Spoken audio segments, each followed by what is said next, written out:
সারদা কর্তা সুদীপ্ত সেন কেন তাকে সশরীরে আদালতে পেশ করা হচ্ছে না, আদালতে এই প্রশ্ন করেছেন সুদীপ্ত সেন। তিনি আবেদন জানিয়েছেন। আর অন্যদিকে সিবিআই এর বক্তব্য, তার সমস্ত অভিযোগ সমস্ত মামলাতেই জামিন পেয়ে গিয়েছেন সুদীপ্ত সেন। আর তাহলে কোন মামলায় সুদীপ্ত সেন আটকে, প্রশ্ন আদালতের।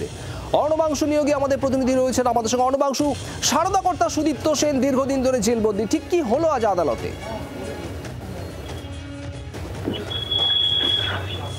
দেখো, সুদীপ্ত সেন তিনি জেল থেকে একটা অ্যাপ্লিকেশন দিয়েছেন যে তাকে দীর্ঘদিন ধরে ভার্চুয়ালি অ্যাপিয়ার করা হচ্ছে, কিন্তু সরাসরি অ্যাপিয়ার করানো হচ্ছে না। সেই জায়গা দাঁড়িয়ে সিবিআই থেকে একটা রিকোয়ারমেন্ট ছিল হচ্ছে রিপোর্ট দিতে হবে। সেই রিপোর্টের পরিপ্রেক্ষিতে সিবিআই বলেছে যে ৭৪টা আবেদনের পরিপ্রেক্ষিতে তারা 4টে আরসি বা এফআইআর দায়ের করেছে, প্রত্যেক করার তিনি বেল পেয়ে গিয়েছে।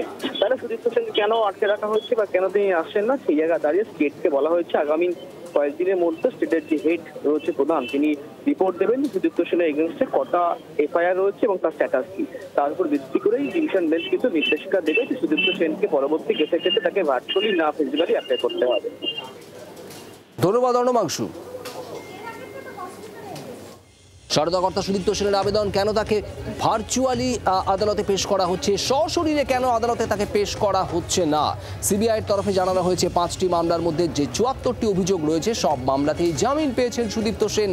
আর এখানে আদালতের প্রশ্ন, তাহলে কোন মামলায় আটকে রয়েছেন সুদীপ্ত সেন? রাজ্যকে সুদীপ্ত সেনের বিরুদ্ধে সব মামলার তথ্য দিতে হবে, এমনটা নির্দেশ কলকাতা হাইকোর্টের। বাংলার আওয়াজ, বাঙালির আবেগ, জি 24 ঘন্টা।